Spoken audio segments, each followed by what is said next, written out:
E hoje vamos responder a pergunta da Daniele. Gratidão, Daniele, por essa pergunta. Foi super bacana poder ler e escolhi ela para responder hoje, porque a gente vai dando continuidade no tema da criança ferida. E a pergunta da Daniele é: como eu faço para não confundir amor próprio com o ego?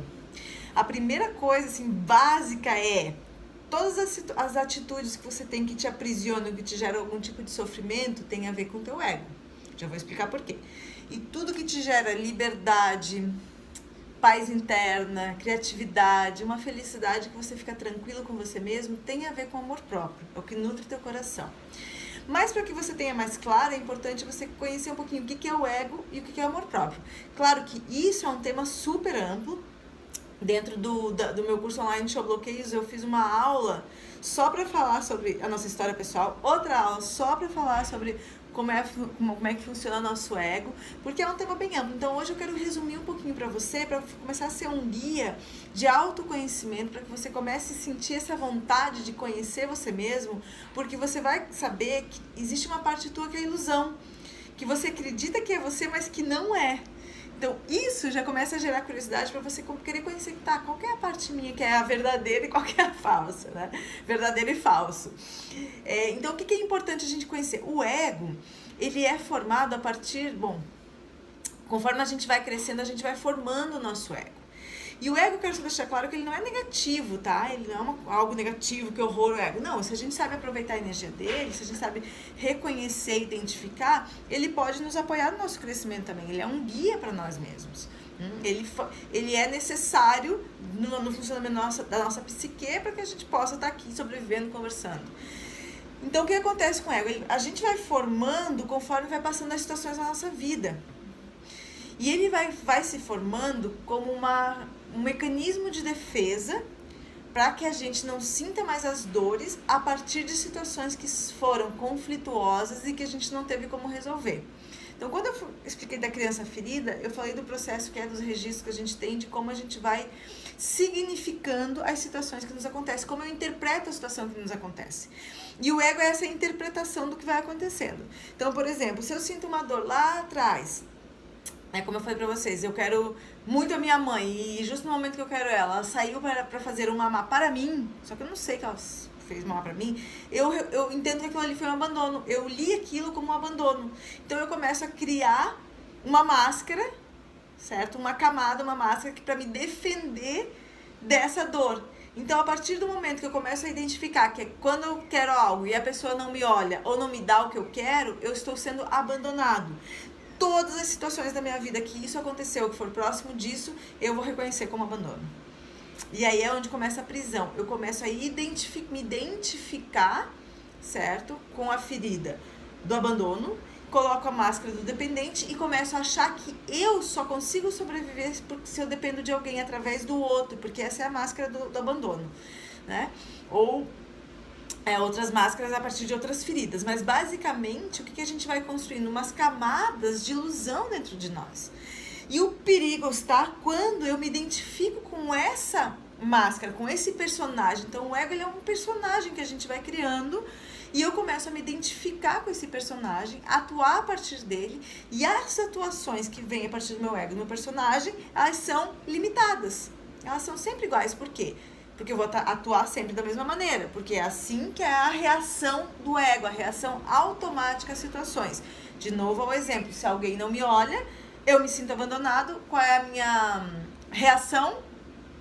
Depende de cada pessoa, é fugir, ou é brigar, ou é me fechar, ou é achar que eu não mereço nada, que ninguém se importa comigo. Então eu vou entrando no meu processo reativo do meu ego, que é essa ilusão, que é essa prisão que eu fui construindo com um bom motivo, que é lidar com uma dor que eu não consegui lidar em momentos da minha vida. Então, esse é um pouco do que é o nosso ego. E o que ele vem trazendo, né? Ele vem trazendo nossas memórias, nossos registros, nossas ilusões, nossos condicionamentos, nossos traumas, que é um pouquinho do que eu falei da criança ferida. É como se a gente estivesse num quarto escuro. Esse é um exemplo que eu uso, né? Quem fez meu curso, quem vai fazer o curso vai saber que esse exemplo tá ali. O quarto escuro. Se eu tô no quarto escuro e eu escuto um barulho, até que eu acenda a luz, eu posso imaginar um monte de coisas. Essas imaginações não vêm do nada, vêm de situações, vêm de registros do meu corpo. De repente que eu já passei, eu começo a ter medo porque justo numa vez que eu estava no quarto escuro, a minha mãe me deixou, meu pai me abandonou, né? Começa a vir um monte de registro inconsciente e sensação de medo e me dá pânico, por exemplo. Outras pessoas podem atuar de outra maneira de acordo com a sua memória. Outras pessoas não estão nem aí com o escuro, pá. Acende a luz e já vê que foi uma caneta que caiu. Agora, qual é o perigo? Que a gente... Tem pessoas que têm medo de acender a luz e ficam nutrindo a ilusão, ficam nutrindo aquele monstro, aquela imaginação, aquela projeção, aquela identificação. Então, a partir do ego, eu projeto no outro uma expectativa, eu projeto no outro meus desejos, eu projeto no outro a necessidade de reconhecimento, a necessidade de ser amado. Né? Então, tudo essa base está no ego.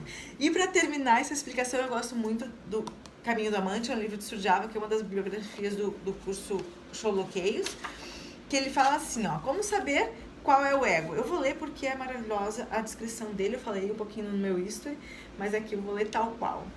É o que mais o atrai, mas que não lhe dá evolução.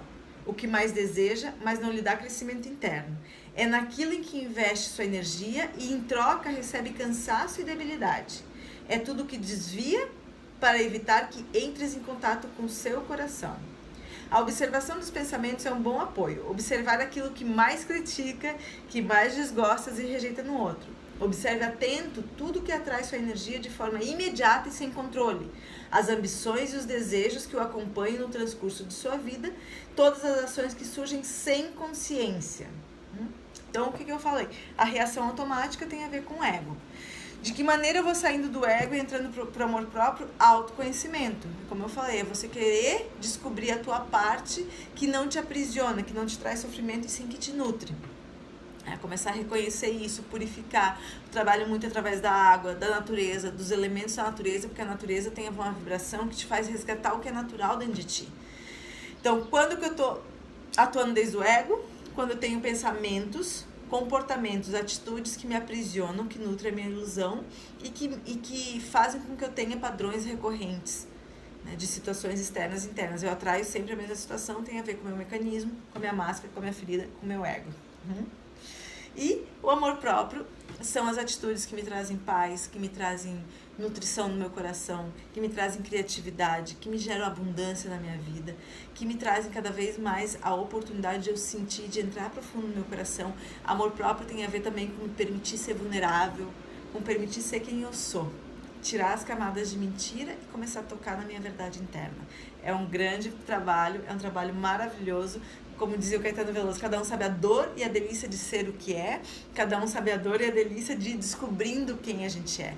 E essa é a grande viagem da nossa vida, é esse crescimento interno, é essa evolução. Então, bem-vindo a reconhecer cada vez mais as atitudes do ego e as atitudes do amor próprio. Então, fica atenta aí nas próximas perguntas.